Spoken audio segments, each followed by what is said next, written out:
상속시에 이런 것들을 갖고 계신 거는 가장 불리해요. 상속재산 평가액이 100%가 나타나니까. 또 마찬가지로 아파트 같은 경우 매매사례가가 노출되는 것들은 그것이 상속세 가장 불리합니다. 상속을 받을 때에 상속재산 중 가닥에 높이 평가되는 것, 시가대로 평가되는 자산은 피하는 게 좋아요. 요거는 증여를 할 때 절세 방법이 전혀 없어. 가치 하락이 거의 안 되고 시가로 평가되기 때문에 어떻게 돼요? 무조건 빨리 줘야 된다. 무조건 빨리 줘라. 빨리 증여를 하라. 절세 대안은 수증자를 많게 줘라. 수증자를 많게 줘라. 현금이나 예금 같은 거 있을 경우에는 무조건 빨리 주되 수증자를 여러 명으로 해서 분산해서 빨리 줘버려라. 다른 절대 이거 절세 방안은 없다. 자, 누가 준다? 누가 줄 것인가? 네. 누가 줄 것이냐는 것은 대원칙이 증여자와 수증자가 동일인이면 증여자와 수증자가 동일인이면 즉 아버지 부가 장남한테 이렇게 준다면 동일인이라면 어쩐다? 10년 안에 10년간 증여가액은 다 통산해 버립니다. 통산. 몇 년간? 10년간 통산이 된다. 여기서 부는 플러스 부분이 일심동체니까 어때요? 어머니는 합산돼 버려요. 합쳐져요. 합쳐집니다. 그럼 또 마찬가지죠. 할아버지하고 할머니는 합쳐지겠죠? 예. 동일인한테 동일간에 10년 안에 받은 거는 다 통산이 돼버리고 그거를 배우자 공제 그 다음에 친족 공제를 한 번만 10년 동안에 한 번만 받도록 돼 있기 때문에 동일인이 동일인한테 증여를 하는 경우는 절세 효과가 안 나온다. 시기가 중요해요. 자, 무조건 미리 줘라. 빨리 줘라. 무조건 빨리 줘라. 또 한 가지는 상속인한테 만약에 증여를 했으면 10년 이내에 돌아가셔 버리면 합산돼 버려요. 상속인들한테. 상속인은 누구예요? 배우자와 아들, 딸. 손자, 손녀는 상속인이 아니에요. 예. 두 번째는 비상속인. 그럼 누구예요? 손자, 손녀, 며느리 사이. 여기는 5년 이내에는 합산이 된다. 따라서 상속을 하고 난 다음에 사전증여를 하게 되면은 증여자는 무조건 의무적으로 10년 이상은 사셔야 돼요. 그래야 합산이 안 되니까. 예. 그러니까 기대수명이 6년이나 7년 있으면 자식들한테 주면 효과가 없죠. 누구한테 줘야 돼? 며느리 사이, 손자, 손녀한테 줘야 됩니다. 줄 수 있는 사람은 누구예요? 첫째, 배우자. 그 다음에 자녀의 배우자. 그 다음에 손자녀겠죠. 예. 그 다음에 형제자매겠죠. 예. 자, 첫째, 배우자한테 주면 증여세는 제일 많이 줄어듭니다. 왜? 공제가 제일 높으니까요. 공제가 얼마예요? 6억이에요, 6억. 자녀한테 주면은 그 다음에 성년자니까 5천만 원 정도는 공제받을 수는 있어요. 예. 자녀 배우자는 대신 1,000만 원밖에 안 되죠. 예. 손자녀는 어때요? 미성년자면 2천만 원이고 성령이면은 5천만 원이겠죠. 형제자매도 1,000만 원 정도밖에 안 됩니다. 공제액은. 근데 두 번째 이것을 양도를 했을 때 이게 양도를 했으면 이월과세 대상이 되거든요. 이월과세 대상이 되거나 부당행위 계산부인 되겠는데 무슨 얘기냐면 배우자한테 증여를 하고 10년 이내에 팔면은 이월과세 적용이 되거든요. 부당행위는 대신 안 되는 거예요. 자녀도 어때요? 이월과세 대상이죠. 근데 자녀의 배우자는 아니에요.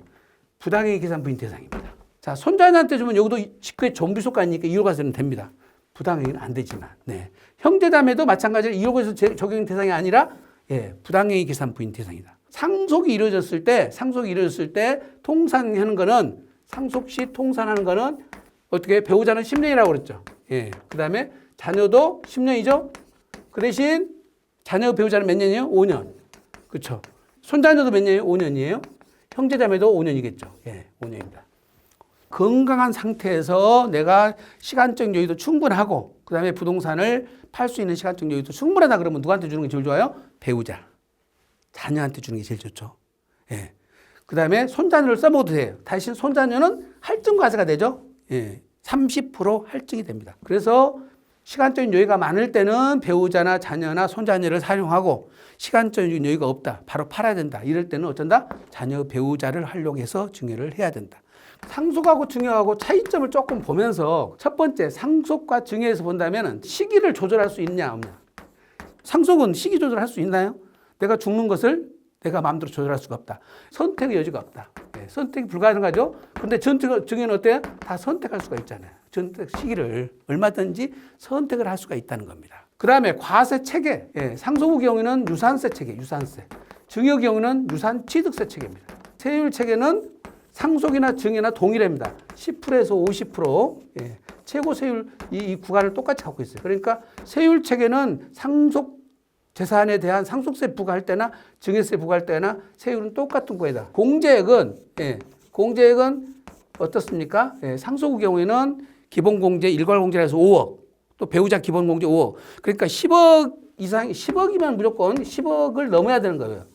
증여는 배우자한테는 6억, 성인 자녀한테는 5천만 원, 미성년 자녀한테는 2천만 원. 상속세는 물납이라는 게 있는데 증여세는 물납이라는 제도가 없어요. 증여세는 물납 제도가 없다. 이것만 주의하시고 다 연부연납은 있는데 연부연납은 상속은 10년 대신 증여는 5년밖에 안 준다. 기간 차이가 있다는 것만 조금 차이가 있다는 걸 아시고 결과적으로 상속에 대한 절세 방법이란 것은 사전 증여를 통해서 상속세를 줄이는 거다. 안녕하세요. 세무보험 다솔의 안수남 세무사입니다. 네, 이번 시간에는 지난 시간에 이어서 육하원칙, 증여의 육하원칙 중에 네 번째 무엇을 줄 것인가 확 하십니다. 무엇을 줄 것인가. 그러니까 증여 대상 목적물이 되겠죠. 물론 재산 가치가 있는 모든 것들은 증여세 과세 대상인데 목적물 중에서 첫 번째가 이제 지금 현금이나 예금, 주식 등 현금성 자산을 말합니다. 자, 상속 시에 이런 것들을 갖고 계신 거는 가장 불리해요. 상속재산 평가액이 100% 나타나니까. 또 마찬가지로 아파트 같은 경우 매매사례가가 노출되는 것들은 그것이 상속세 가장 불리합니다. 단독주택이나 다가구주택 갖고 있으면 시가 대비 한 50%도 안 되거든요. 그러면 절반밖에 세금을 안 내는 거예요. 그러니까 상속을 받을 때에 상속재산 중 가닥에 높이 평가되는 것, 시가대로 평가되는 자산은 피하는 게 좋아요. 자, 어떤 분들은 부동산을 처분해서 펀드에 가입하셔. 주식으로 가격을 갖다 놨어. 그럼 어떻게 돼요? 자, 부동산이 100억짜리인데 기준시가는 50억밖에 안 가. 감정평가는 80억 그래. 100억에 팔아가지고 양도세 내고 현금화 시켜서 지금 펀드에 가입하거나 주식을 사놨어. 그럼 어떻게 돼요? 50억짜리 자산 가치가 100억으로 늘어나잖아요, 지금. 결국은 상속세를 더 내게 만들고 있어요. 그래서 금융기관에서 부동산을 처분해서 그 돈 갖다가 현금으로 운영을 하시라고 하시는 경우는 연세 드신 분들한테는 부적절합니다. 그 상속세를 결국 많이 내게 만드는 방법이잖아요. 요거는 증여를 할 때 절세 방법이 전혀 없어. 주식은 조금 들랑달랑 할 수도 있겠지만 이거 상장 주식을 말한 겁니다. 상장 주식. 상장 주식을 말하는데 이거는 가치 하락이 거의 안 되고 시가로 평가되기 때문에 어떻게 돼요? 무조건 빨리 줘야 된다. 무조건 빨리 줘라. 빨리 증여를 하라. 빨리 증여를 하는데 절세 대안은 요거는 여러 사람을 나눌 수가 있잖아요. 수중자를 많게 줘라. 수중자를 많게 줘라. 부동산은 수중자를 많게 주면은 조금 불리할 수도 있지만 지금 현금예금은 만일에 1세대 주택 비과세되는 아파트가 있다면 지난번에 반포에 계시는 분 보니까 55억 정도에 매각을 하시는데 55억에 매각을 하면은 요게 양도세가 4억 정도 나와요. 그럼 51억입니다. 51억. 51억이 이곳을 그냥 갖고 계셔버리면 상속세만 얼마 나옵니까? 15억 정도 나오거든요. 상속세만. 15억 정도 나오니까 이런 경우는 빨리 매각을 해서 현금을 해서 분산시켜서 사전 증여를 해버리시기 좋습니다. 마침 여기는 보니까 3남매가 결혼을 다 하고 손자녀가 또 2명씩 다 있어요. 그러면 몇 명입니까? 10명이나 되잖아요. 10명이 되는데 뭐 10명한테 이거 돈 줘봐야 5억씩 주면은 증여세가 얼마 나옵니까? 약 한 7천만 원 정도 나오죠? 그러면 7억밖에 안 되잖아요. 세금 확 떨어져 버리죠. 그래서 현금이나 예금 같은 거 있을 경우에는 무조건 빨리 주되 수중자를 여러 명으로 해서 분산해서 빨리 줘버리라. 다른 절대 이거 절세 방안은 없다. 오히려 자녀들한테 미리서 현금 예금을 줘가지고 자녀들이 이걸 수익형 부동산을 사서 투자를 하거나 자기들 각자 쓰임새 있는 데 쓰는 게 좋잖아요. 그렇죠? 생일날 잘 먹으려고 한 석 달 동안 굶을 수는 없지 않습니까? 부모님이 돈 10억, 50억 갖고 계시는데 예, 그걸 돈 안 쓴다고 계속 자녀들이 쪼들려 살 필요는 없다. 생활 자금으로 대주면서 증여세를 합법적으로 내게 하는 게 좋겠다. 네, 그 생각이 듭니다. 네, 그 다음에 주식. 예, 두 번째가 주식이에요, 주식. 예. 주식은 아까 상장 주식을 말하는 거, 여기는 비상장 주식입니다. 비상장 주식이라는 뜻은 예, 통상적으로 부모님이 회사를 운영하고 있는 회사를 말합니다. 주식은 연원만 가지고도 시간이 많이 걸립니다만은 어쨌든 비상장 주식이라는 것은 회사의 자산 가치가 다 주식으로 출자 지분에서 나타나기 때문에 첫 번째는 이걸 주실 때 증여를 하기 전에 주식 가치를 떨어뜨려야 돼요. 예. 어떠냐고? 이걸 하락시켜야 된다. 예. 근데 이제 요것은 기본 틀이 주식 평가는 뭐로 되어 있냐면은 순자산가에 가고 예. 순이익 플러스 순이익 이 두 가지로 평가를 합니다. 요거는 나중에 시간을 내서 따로 보기로 하고 어떻게 평가를 하냐는 다른 것은 순자산이라는 것은 뭐죠? 회사에 갖고 있는 총 재산을 시가로 평가를 해서 부채를 빼면 순자산이 나오거든요. 그게 회사의 기본 가치라는 거죠. 기본 가치고 순이익은 이거는 회사의 영업 활동을 통해서 지금 돈을 벌어들인 건데 자산 가치라는 것은 지금 현재는 자산이 얼마냐만 중요한 게 아니라 지금 영업 활동을 해서 돈을 버는 돈도 중요합니다. 그러니까 우리가 통상적으로 연봉을 3억 정도 받는 사람은 재산 가치가 100억 있는 사람하고 똑같다고 그러잖아요. 버는 그 기준이 부자의 기준이라는 겁니다. 꼭 현재 돈만 있는 것이 중요한 게 아니라 내가 얼마를 벌어들일 수 있으면 나는 얼마의 자산가로 의지할 수도 있다는 거죠. 그래서 주식평가를 이제 이런 식으로 하는 거예요. 순자산을 3대 2로, 이제 순이익을 2로 하기도 하고, 바꿔서 2대 3으로 하기도 하고, 이런 이제 원리에 따라서 평가를 하게 되는데, 결과적으로 순자산을 줄여야만 되는데요. 일반적인 비상장 법인들은 법인세를 내고 배당을 하면 배당소득세가 또 많아져요. 그래서 배당을 안 해버려. 그래가지고 어떻게 돼? 이 누적 이익금이 막 쌓여 있어요. 누적 이익금이 많이 쌓여 있다 보니까 주식 가치가 높아져 버린 겁니다. 지금 이제 순이익은 조금 최근에 이제 경기가 안 좋잖아요. 이제 코로나 때문에도 그렇지만은 현재 경기가 잘 안 좋아서 회사의 순이익이 계속 떨어지고 있어. 그럼 떨어지고 있는 것은 회사 입장에서는 안 좋지만 비상장 주식 가치는 떨어뜨리고 있으니까 어떻게 보면 지금 증여 타이밍이죠. 예, 증여 타이밍이에요. 그래서 가치 하락이 되면은 이 주식 가치가 떨어지기 때문에 이때 예, 주식을 증여를 하는 것도 한번 고려를 해보시라는 뜻입니다.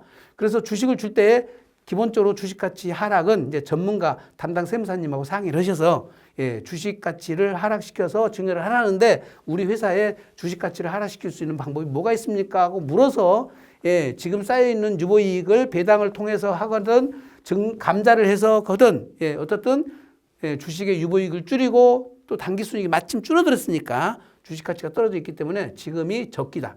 또는 자녀들 중에 가업승계를 이어받을 친구들이 있으면 예, 지금 가업승계 주식 증여 특례가 예, 지금 어떻게 됩니까? 120억까지 10%잖아요, 지금. 예.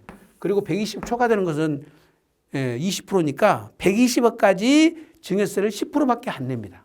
아주 적게 해요, 지금은. 그래서 예, 가업승계 예, 주식 증여 특례를 적용받아서 지금 현재 예, 증여세를 최소로 내놓고 물론 그렇게 받은 경우는 나중에 이거는 10년이 지나도 상속세 합산됩니다, 이거는. 왜냐하면 세금을 조금 물렸기 때문에 예, 보통은 일반 증여를 받아갖고 세금을 많이 낸 사람들은 10년 지나버리면 합산을 안 해주는데 이 가업승계 주식 특례를 받은 것들은 합산이 됩니다. 10년이 넘어도. 그런 단점은 있긴 있습니다. 다만 지금 회사가 성장 시기라면 성장하고 있으면 현재 성장하기 직전에 주식을 증여를 했기 때문에 낮게 평가된 거죠. 지금 주당 금액이 10만 원인데 예, 몇 년 지난 다음에 30만 원으로 올라가 버렸다. 상속받을 당시에는 30만 원으로 평가액이 높았다 하더라도 증여 당시의 평가액 10만 원으로 상속세를 부과하니까 나쁠 건 없죠. 그래서 사실은 지금같이 불황기에는 예, 뭔가를 조금 쉬어가는 타이밍에 사전 증여를 하는 것도 굉장히 좋은 타이밍입니다. 어떤 회사들은요, 코스닥 상장법인 같은 경우는 회사 자체에 안 좋은 것을 공시해가지고 주가를 떨어뜨리는 경우가 있어요. 대주주들이 자본 이동을 하기 위해서 그렇습니다. 떨어뜨려가지고 그때 증여를 하고 난 다음에 다시 회복시켜버려요. 예. 그거는 어떻게 보면 주가 조작일 수도 있습니다. 사실은. 엄밀한 의미에서는. 근데 이제 안 걸리게 하면 하겠죠. 안 걸리게. 그래서 주식과 관련된 거는 가업승계랑도 연계돼 있으니까 예, 요거는 조금 더 나중에 별도로 가업승계와 관련된 내용을 다시 설명하도록 하겠습니다. 부동산. 세 번째 부동산인데요. 첫째, 자, 부동산을 주실 때는 저평가된 부동산을 먼저 주셔야 돼요. 저평가된 부동산. 저평가된 부동산이란 것은 뭐예요? 농지나 임야, 또는 나대지, 또는 집합 건물들, 구분상가 집합 건물, 집합 건물의 구분상가를 말합니다. 이런 것들이 저평가되어 있습니다. 이런 것들을 주시고 또는 이제 지금 현재는 수익형 부동산을 될 수 있으면 주셔야 돼요. 수익형 부동산을 줘서 자녀들한테 재산을 모을 수 있는 기회를 주시라는 거예요. 그래야 자금을 확보를 해서 다시 재투자를 또 할 수가 있지 않습니까? 수익형 부동산을 주시되 어느 분들은 토지와 건물이 있으면 건물을 주로 많이 주셔요. 건물을 주시고 땅을 안 주셔. 근데 보세요. 건물은 가치가 감소를 합니다. 세월이 지나면 땅 가치는 올라가고 있어요. 근데 건물을 줘가지고 나중에 증여재산이나 상속재산을 줄인다고 그러는데 건물은 점점 떨어지고 있는데 미리 줄 필요는 없죠. 물론 이런 실익은 있어요. 증여를 줘가지고 월세를 아들이 받게 만들죠. 그 다음에 부모님한테 토지에 대한 지료를 조금 싸게 주는 거예요. 그러면 그것에 대한 수익이 돼서 돈을 모을 수는 있어요. 모을 수는. 근데 근본적으로 큰 돈이 모아지겠어요. 그게 세금 내고 못 내고 남는 것이 없는데. 일반적으로 건물을 줘서 수익을 높여주는 방법도 하나의 방법이지만 통상적으로 토지를 주고 건물을 부모님이 갖고 있는 것이 상속세나 증여세의 절세 효과가 있는 것이다.